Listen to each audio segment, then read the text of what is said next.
आधुनिक भारत इतिहास BPSC question bank में हम लोग 1 से लेकर 72 तक क्वेश्चन डिस्कस कर चुके हैं। अब आगे इस भाग का शुरुआत करते हैं। ये सेशन जो है Bihar SSC, Bihar SI, Bihar police, UP police और यूपीएसआई, बीपीएससी ट्री 4 जिसका भी वैकेंसी आने वाला है, और एनी अदर वनडे एग्ज़ाम जिसमें मॉडर्न हिस्ट्री क्वेश्चन आते हैं, रेलवे, एसएससी। तो ये आपका बीपीएससी कमीशन के द्वारा पूछा हुआ क्वेश्चन है, तो आप इसको ज़रूर देखें और अपने क्वेश्चन को, अपने जो है तैयारी को रफ्तार दें। तो बिना विलंब के आइए शुरुआत करते हैं क्वेश्चन नंबर 72 से। 1831 में बुद्धो भगत के नेतृत्व में कोल विद्रोह किस क्षेत्र में हुआ था? तो ये हुआ था सिंहभूम में। इसका डिस्कशन देखिए। 1831 में बुद्धो भगत के नेतृत्व में कोल विद्रोह छोटा नागपुर क्षेत्र के सिंहभूम, पालुम, हजारीबाग तथा मानसून क्षेत्र में हुआ था। इस विद्रोह का स्वरूप आर्थिक और राजनीतिक था, ठीक ना। इसका जो स्वरूप है आर्थिक और राजनीतिक था। इस विद्रोह के पनपने का सर्वप्रमुख कारण इन क्षेत्रों में जमींदारों द्वारा भूमि कर को अत्यधिक बढ़ाया गया था। जो ये क्षेत्र था आपका हजारीबाग पलामू का क्षेत्र, इसमें जो जमींदार थे वो अपना जो है कर जो है भूमि कर अत्यधिक बढ़ा दिए थे। 1831 में बुद्धो भगत की मृत्यु के उपरांत इस विद्रोह का संचालन गंगा नारायण के द्वारा किया गया। यह विद्रोह रुक कर 1848 ईस्वी तक चलता रहा। अंततः ईस्ट इंडिया कंपनी द्वारा इस विद्रोह का दमन कर दिया गया। क्वेश्चन नंबर 73, हौज विद्रोह हुआ था तो 1820 से 21 के दौरान। हौज विद्रोह 1820 से 21 के दौरान कहाँ हुआ था? केंद्र संथाल परगना था, ठीक है, 20 से 21 के दौरान। क्वेश्चन नंबर 76, किस स्थान पर आदिवासियों ने अंग्रेजों के खिलाफ विद्रोह किया था? तो ऑप्शन नंबर ई। इसका डिस्कशन देखिए। 74, छोटा नागपुर को ही हो व मुंडा जनजातियों ने 1820 से 22 ईस्वी तथा पुनः 1831 में ब्रिटिश सेनाओं को चुनौती दी थी। इस क्षेत्र में इस कारण 1837 तक अशांति व्याप्त रही। सिंध के जनजातियों ने भी लगातार अंग्रेजों के विरुद्ध विद्रोह किया था। तो छोटा नागपुर का जो क्षेत्र है, हो व मुंडा जनजातियों ने 1820-21 में यहाँ पे आपका विद्रोह किया। क्वेश्चन नंबर 75, इनमें से किसने अंग्रेजी ईस्ट इंडिया कंपनी के कंट्रोल के खिलाफ बगावत नहीं की? ठीक है ना। किसने जो है अंग्रेजी ईस्ट इंडिया कंपनी के खिलाफ बगावत नहीं की? तो ऑप्शन नंबर बी, हैदराबाद का निज़ाम, इसने बगावत नहीं की। हैदराबाद के निज़ाम को छोड़कर उपयुक्त सभी विजयनगरम के राजा, तमिलनाडु के पोलीगर तथा त्रावणकोर के दीवान वेलुथम्पी ने ब्रिटिश ईस्ट इंडिया कंपनी के नियंत्रण के खिलाफ विद्रोह किया था। तो हैदराबाद के निज़ाम ने विद्रोह नहीं किया था। क्वेश्चन नंबर 76, बंकिम चंद्र चटर्जी ने आनंद मठ में किस विद्रोह का उल्लेख किया है? बहुत ही शानदार क्वेश्चन है। ऑप्शन नंबर ए, सन्यासी विद्रोह, ठीक है। बंकिम चंद्र चटर्जी कृति आनंद मठ का कथानक सन्यासी विद्रोह पर आधारित है। वंदे मातरम गीत आनंद मठ से लिया गया है। क्वेश्चन नंबर 77, अफगानिस्तान के प्रति आक्रामक नीति किस वायसराय ने अपनाई थी? Option number B, Lord Lytton, ठीक है ना, लॉर्ड लिटन। 1876 में 1876 में लॉर्ड लिटन के वायसराय बनकर आने पर अफगानिस्तान के प्रति अपनाई गई नीति में परिवर्तन आया। कुशल आक्रमणीयता की नीति के स्थान पर अग्रगामी नीति का अनुसरण होने लगा। 1878 ईस्वी में द्वितीय एंग्लो अफगान युद्ध शुरू हो गया और 1879 ईस्वी में गंडमक की संधि की गई। ये क्वेश्चन भी पूछता है कि द्वितीय एंग्लो अफगान वार का जो है किस संधि के तहत समाप्त हुआ? तो गंडमक की संधि, ठीक है। क्वेश्चन नंबर 78, 1878 का वर्नाक्यूलर प्रेस एक्ट किसने रद्द किया? तो option number A, Lord Ripon ने रद्द कर दिया। आगे देखिए 78 का, यहाँ पे पूरा डिटेल दिया गया है कि लॉर्ड रिपन ने 1882 में वर्नाक्यूलर प्रेस एक्ट को रद्द किया और भारतीय भाषाओं के समाचार पत्रों को अंग्रेजी भाषा के समाचार पत्रों के समान ही स्वतंत्रता दे दी। ज्ञातव्य है कि वर्नाक्यूलर प्रेस एक्ट 1878 में लॉर्ड लिटन के कार्यकाल 1876 से 80 में पारित हुआ था।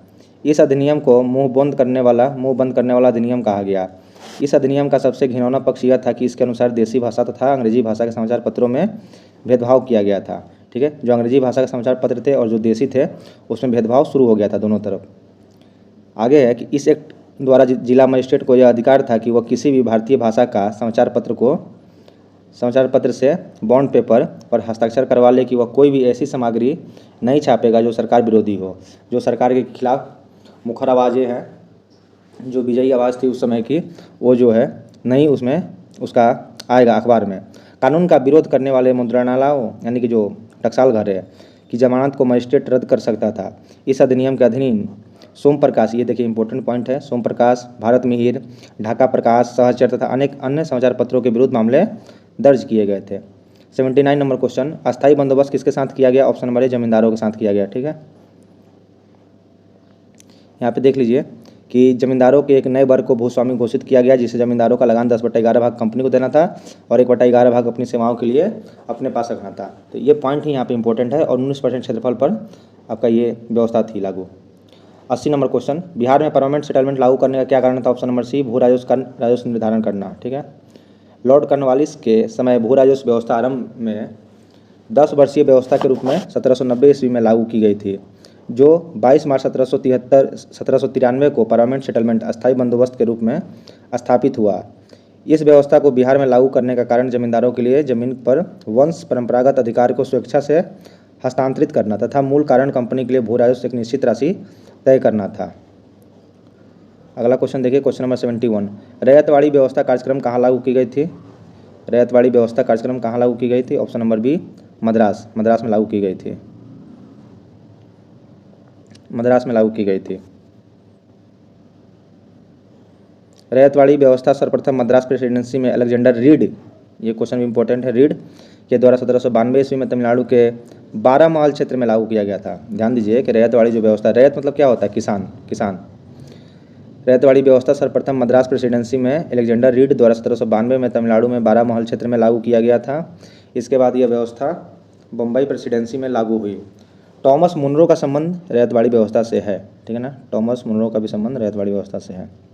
क्वेश्चन नंबर 82, डैश में बंगाल और बिहार में भूमि पर किराएदारों के अधिकारों को बंगाल किराएदारी अधिनियम पारित कर दिया गया था। Option number 1885। ठीक है, यहाँ पे वही आपका लॉर्ड कॉर्नवालिस का अस्थायी बंदोबस्त का पूरा दिया हुआ है जो हम लोग डिस्कस कर चुके हैं। आगे देखिए, क्वेश्चन नंबर 83, सत्यार्थ प्रकाश की रचना किसने की थी? Option number D Swami Dayanand Saraswati द्वारा किया गया था। मूल शंकर, स्वामी दयानंद सरस्वती का मूल नाम क्या था? अगर कोई आपसे पूछे कि स्वामी दयानंद सरस्वती का मूल नाम क्या था, तो मूल शंकर। 1824 में गुजरात की मौरवी रियासत के निवासी एक ब्राह्मण कुल में जन्म हुआ। उन्होंने 1860 ईस्वी में मथुरा में स्वामी बिरजानंद जी से वेदों के शुद्ध अर्थ तथा वैदिक धर्म के प्रति अगाध श्रद्धा प्राप्त की। 1867 ईस्वी में उन्होंने पाखंड खंडनी पताका लहराई। ठीक है, ये इंपॉर्टेंट है, पाखंड खंडनी। 1875 में उन्होंने 1875 में बम्बई में आर्य समाज की स्थापना की। उनके विचार उनकी प्रसिद्ध पुस्तक सत्यार्थ प्रकाश में वर्णित है। अन्य रचनाएं हैं पाखंड खंडन, वेद भाष्य भूमिका, ऋग्वेद भाष्य, अद्वैत मंत्र और खंडन, पंचमहायज्ञ विधि तथा वल्लभाचार्य मत खंडन प्रमुख है। क्वेश्चन नंबर 84, अमृत बाजार पत्रिका, सुपर इंपॉर्टेंट क्वेश्चन, बहुत बार PYQ के रूप में आ चुका है, प्रीवियस ईयर क्वेश्चन के रूप में। अमृत बाजार पत्रिका की स्थापना किसने की? ठीक ना, option number D Shishir Kumar Ghosh. ठीक है, यहाँ पर डिस्कशन देखिए, अमृत बाजार पत्रिका की स्थापना मोतीलाल घोष तथा शिशिर कुमार घोष ने 1868 में की थी। तो अमृत बाजार पत्रिका की स्थापना किसने की थी? शिशिर कुमार घोष और मोतीलाल घोष। 1868 में कहाँ पे की? कोलकाता में की। प्रारंभ में यह बंगाली भाषा में प्रकाशित की गई थी। स्टार्टिंग किससे था? बंगाली भाषा से। ध्यान रखना यहाँ पे। 1878 में देसी भाषा प्रेस अधिनियम, ठीक है ना, जो आपका वर्नाकुलर प्रेस एक्ट था, से बचने के लिए रातों रात अंग्रेजी भाषा में रूपांतरित हो गई। ठीक है ना, तो यही पत्रिका जो थी वो इस एक्ट से बचने के लिए अंग्रेजी भाषा में रूपांतरित हो गए। गिरीश चंद्र घोष ने बंगाली का प्रकाशन 1862 में शुरू किया, जिसे 1879 में एस.एन. बनर्जी ने ले लिया। हिंदू पैट्रियट की स्थापना गिरीश चंद्र घोष ने की। बाद में हरीश चंद्र मुखर्जी इसके संस्थापक बने। क्वेश्चन नंबर 85, निम्न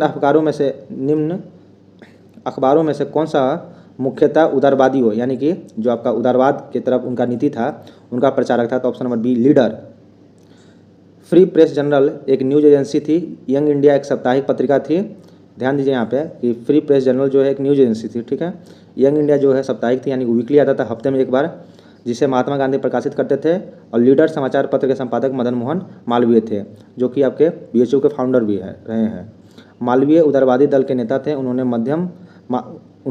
इसके माध्यम से उदारवादी अपनी नीतियों का प्रचार करते थे। क्वेश्चन नंबर 86, 19वीं शताब्दी के धर्म एवं समाज सुधार आंदोलन ने जनसंख्या के किस वर्ग के मुख्यतः आकर्षित किया था? इसका देख लीजिए, ऑप्शन नंबर सी 1, 2 और 3। बुद्धिजीवी, नगरीय और निर्धन सर्वसाधारण वर्ग। ठीक है, तो इसका डिस्कशन कुछ इतना इंपॉर्टेंट नहीं है। क्वेश्चन नंबर 87, भारतीय पुनर्जागरण आंदोलन के पिता किससे कहा जाता है? ये तो फेमस क्वेश्चन है, राजा राम मोहन राय। राजा राम मोहन राय को भारतीय पुनर्जागरण का पिता, भारतीय राष्ट्रवाद का पैगंबर, अतीत एवं भविष्य का मध्य सेतु, भारतीय राष्ट्रवाद का जनक, आधुनिक भारत का पिता, प्रथम आधुनिक पुरुष तथा युगदत्त कहा गया है।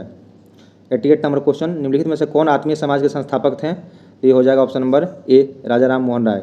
हिंदू धर्म के एकेश्वरवादी मत का प्रचार करने के लिए 1815 ईस्वी में राजा राम मोहन राय ने अपने युवा समर्थक के सहयोग से आत्मीय सभा की स्थापना की। उन्होंने मूर्ति पूजा का आलोचना की और सप्रमाणन यह विचार व्यक्त किया कि हिंदुओं के सभी प्राचीन मौलिक धर्म ग्रंथ ने एक ब्रह्मा का उपदेश दिया है। इसके समर्थन में उन्होंने वेदों के 5 मुख्य उपनिषद का बांग्ला भाषा में अनुवाद किया था। क्वेश्चन नंबर 89, ब्रह्म समाज की स्थापना हुई थी, कब हुई थी? इसका देखिए यहाँ पे ऑप्शन में इरर है। राजा राम मोहन राय ने 20 अगस्त 1828 को ब्रह्म सभा नाम से एक नए समाज की स्थापना की। ध्यान रखना कि पहले वो सभा था, बाद में चलकर समाज बना, जिसे आगे चलकर ब्रह्म समाज के नाम से जाना गया। ठीक है, इस समाज ने मूर्ति पूजा का विरोध किया। ठीक है, जितनी भी मूर्ति हो, एक मूर्ति के रूप में ईश्वर की पूजा होती है, उसका विरोध किया गया और एक ब्रह्मा की पूजा का उपदेश दिया। यह ऐसे लोगों की जमात थी जो ईश्वर की एकता में विश्वास करते थे और मूर्ति पूजा से अलग रहते थे। इस नवीन धर्म में सामाजिक रीति रिवाजों एवं धार्मिक कर्मकांडों के लिए कोई स्थान नहीं था। ब्रह्म समाज ने रंग, वर्ण अथवा मत का विचार किए बिना मानव मात्र के प्रति प्रेम जीवन की उच्चतम विधि के रूप में मानवता की सेवा पर बल दिया। दिए गए विकल्प में से कोई विकल्प सही नहीं है। क्वेश्चन नंबर 90, राजा राम मोहन राय द्वारा ब्रह्म समाज की स्थापना कब की गई? 1828 में। पहले ब्रह्म सभा के नाम से जाना जाता था। क्वेश्चन नंबर 91, सती के गैर कानूनी किसने घोषित किया? Option number B, William Bentinck ने, लॉर्ड विलियम बेंटिक ने। आगे देखिए यहाँ पे, लॉर्ड विलियम बेंटिक ने दिसंबर 1829 में नियम 17 के द्वारा, ये क्वेश्चन भी इंपॉर्टेंट है, नियम 17 के द्वारा प्रथा पर प्रतिबंध लगा दिया। प्रारंभ में यह कानून केवल बंगाल प्रेसिडेंसी पर लागू किया गया था, परंतु 1830 में इसे बम्बई और मद्रास प्रेसिडेंसी पर भी लागू किया गया। क्वेश्चन नंबर 92, प्रार्थना समाज के संस्थापक कौन थे? Option number A, Atmaram Pandurang, Atmaram Pandurang. प्रार्थना समाज की स्थापना 1867 ईस्वी में बम्बई में आचार्य केशव चंद्र सेन की प्रेरणा से आत्माराम पांडुरंग द्वारा की गई थी। महादेव गोविंद रानाडे इस संस्था से 1869 ईस्वी से जुड़े थे। इस संस्था का प्रमुख उद्देश्य जाति प्रथा का विरोध, स्त्री पुरुष की विवाह की आयु में वृद्धि, विधवा विवाह एवं स्त्री शिक्षा को प्रोत्साहन देना था। रानाडे का सामाजिक सुधार आंदोलन 19वीं शताब्दी के अंत तक सफलतापूर्वक जारी रहा। क्वेश्चन नंबर 93, 19वीं शताब्दी के उत्तरार्ध में नव हिंदूवाद, न्यू हिंदूनिज्म के सर्वश्रेष्ठ प्रतिनिधि कौन थे? Option number B, Swami Vivekananda. ठीक है, स्वामी विवेकानंद थे। आगे देखिए, स्वामी विवेकानंद ने 1897 में रामकृष्ण मिशन की स्थापना अपने गुरु के स्मृति में की थी। यह क्वेश्चन भी पूछता है कि रामकृष्ण मिशन की स्थापना कब की गई थी? 1897 में। ठीक है, 1897 में। उन्होंने संन्यास धारण करके धार्मिक ग्रंथों का विशद अध्ययन किया। अपने गुरु की शिक्षाओं की व्याख्या को साकार करने का श्रेय स्वामी विवेकानंद 1862 से 1902 को है, यानी इनका जो टर्म पीरियड है 1862 से 1902। इन्होंने इस शिक्षा का साधारण भाषा में वर्णन किया। स्वामी विवेकानंद का नवीन हिंदू धर्म, न्यू हिंदूनिज्म के प्रचारक के रूप में उभरे। 1893 में वो शिकागो गए, जहाँ उन्होंने पार्लियामेंट ऑफ रिलीजन में अपना सुप्रसिद्ध भाषण दिया। इस भाषण से उन्होंने पश्चिमी संसार के, यानी कि वेस्टर्न कंट्री जो है आपका, जिसे हम लोग आजकल ज़्यादा फॉलो करते हैं, ज़्यादा क्या अप्रोक्स 80% उसको हम लोग कवर कर चुके हैं। सामने पहली बार भारत की संस्कृति की महत्ता को प्रभावकारी तरीके से प्रस्तुत किया। इसके पश्चात उन्होंने अमेरिका और इंग्लैंड में भ्रमण किया और हिंदू धर्म का प्रचार किया। स्वामी जी ने हिंदू धर्म के इस पक्ष मुझे मत छेड़ो पर बहुत भर्त्सना की। इसके अनुसार हिंदू धर्म अब केवल खान पान तक सीमित रह गया है। वह निर्धन के धनियों द्वारा शोषण पर धर्म की चुप्पी से बहुत अप्रसन्न थे। उनके अनुसार भूखे व्यक्ति से धर्म की बात करना ईश्वर तथा मानवता का अपमान है। ठीक है, उनके अनुसार जो है भूखे व्यक्ति से धर्म की बात करना ईश्वर तथा मानवता का अपमान है। विवेकानंद ने कोई राजनीतिक संदेश नहीं दिया, परंतु फिर भी उन्होंने अपने लेखों और भाषणों से द्वारा जो नई पीढ़ी है, न्यू जनरेशन में अपने भूतकाल में एक नवीन आत्मगौरव की भावना जगाई।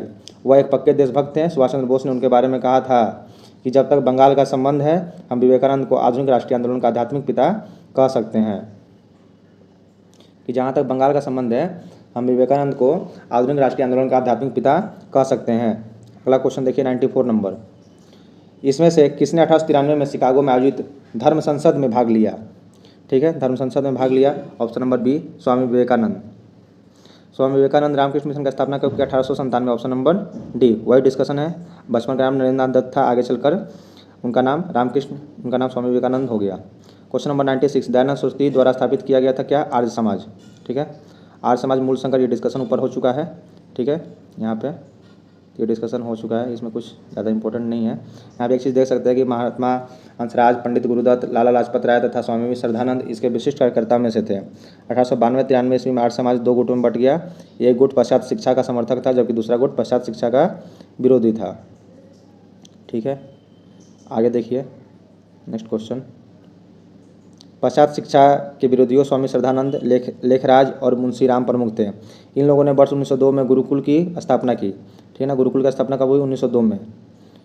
और पाश्चात्य शिक्षा के समर्थकों ने लाला लाजपत राय तथा हंसराज प्रमुख थे। इन लोगों ने दयानंद एंग्लो कॉलेज की स्थापना की। ठीक है ना, दयानंद एंग्लो वैदिक कॉलेज जिसे आज DAV बोलते हैं। क्वेश्चन नंबर 97, किसने 1873 में सत्यशोधक समाज की स्थापना की थी? Option number B, Jyotiba Phule. इनका एक फेमस किताब है गुलामगिरी। ठीक है ना, गुलामगिरी 1872।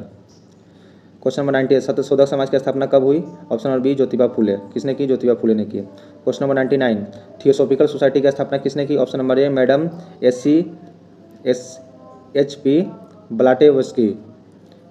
ठीक है, वो देखिए आपका जो है थियोसॉफिकल सोसाइटी का स्थापना एक रूसी महिला मैडम HP ब्लाटेवस्की, अमेरिकी सैनिक अधिकारी कर्नल ऑलकॉट, विलियम क्वान, जज एवं अन्य द्वारा 1875 में न्यूयॉर्क में की गई थी।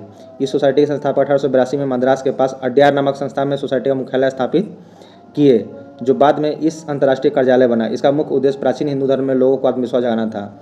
ठीक है, ये भी ध्यान रखिए कि इसका उद्देश्य क्या था। तो प्राचीन हिंदू धर्म में लोगों को आत्मविश्वास जगाना था, जबकि राजा राम मोहन राय और धर्म समाज सेवा का मुख्य आधार बनना था। जबकि राजा राम मोहन राय द्वारा 1828 में ब्रह्म समाज व स्वामी विवेकानंद के द्वारा 1897 में रामकृष्ण मिशन की स्थापना की गई थी। क्वेश्चन नंबर 100, भारतीय राष्ट्रीय कांग्रेस के प्रथम महिला अध्यक्ष कौन थी? भारतीय राष्ट्रीय कांग्रेस की प्रथम महिला अध्यक्ष कौन थी? तो एनी बेसेंट। 100 का देख लीजिए, एनी बेसेंट थी। ठीक है ना। क्वेश्चन नंबर 101, भारतीय राष्ट्रीय कांग्रेस का प्रथम महिला अध्यक्ष कौन थी? Option number B, Annie Besant थी। ठीक है। क्वेश्चन नंबर 102, भारत में नारी आंदोलन किसके प्रेरणा से प्रारंभ हुआ? Option number D, Jyotiba Phule. ठीक है। क्वेश्चन नंबर 3, प्रार्थना समाज, यंग इंडिया, लोकहितवादी, सत्यशोधक समाज, रहनुमाई, मजदेवसन सभा के लिए विकल्पों में सही संयोजन पहचानिए। ठीक है, इसका आंसर कौन सा हो जाएगा? प्रार्थना समाज का हो जाएगा आत्माराम पांडुरंग। तो ऑप्शन नंबर बी हो जाना चाहिए। 103 का देखिए डिस्कशन, 103 का बी ही है, सही है। प्रार्थना समाज की स्थापना 1867 में बम्बई में आचार्य केशव चंद्र सेन के द्वारा किया गया। उनकी प्रेरणा से आत्माराम पांडुरंग द्वारा की गई। केशव चंद्र सेन की प्रेरणा से आत्माराम पांडुरंग द्वारा की गई। महात्मा गांधी द्वारा प्रारंभ किए गए समाचार पत्र में इंडियन ओपिनियन, हरिजन, यंग इंडिया तथा नवजीवन, महाराष्ट्र के समाज सुधारक गोपाल हरि देशमुख लोकहितवादी के रूप में प्रख्यात हुए। और 1873 ईस्वी में सत्यशोधक समाज की स्थापना ज्योतिबा फूले ने की थी। 1851 में नौरोजी फुरदोंजी ने अन्य फारसी सहयोगियों के साथ रहनुमाई मजनदेवसन सभा की स्थापना की। ठीक है ना। क्वेश्चन नंबर 104, नाई धोबी बंद सामाजिक बायकाट का एक स्वरूप था। किसका स्वरूप था? ऑप्शन नंबर 1, किसानों द्वारा प्रतापगढ़ जिले में चलाया गया था। ठीक है। 105 नंबर क्वेश्चन, पंजाब भूमि हस्तांतरण अधिनियम कब पारित किया गया? ऑप्शन नंबर सी, 1900 में किया गया। 1900 में किया गया। क्वेश्चन नंबर 106, अवध के एका आंदोलन का उद्देश्य क्या था? अवध के एका आंदोलन का उद्देश्य क्या था? क्वेश्चन नंबर 106 का इसका था ऑप्शन नंबर डी, लगान का नगद में परिवर्तन करना। जो लगान था उसका नगद में परिवर्तन करना। तो इसके साथ ही हम लोग अगले सेशन में पार्ट 4 में देखेंगे क्वेश्चन नंबर 107 से लेकर 140 तक। ठीक है, आपका पार्ट 4 हो जाएगा। इसी के साथ देखते रहें GS स्पिरिट। मिलते हैं अगले वीडियो में। और ये बहुत ही इंपॉर्टेंट है, कमीशन द्वारा पूछे गए क्वेश्चन है। देखते रहें GS स्पिरिट। मिलते हैं अगले वीडियो में। बहुत बहुत धन्यवाद। Thank you for watching.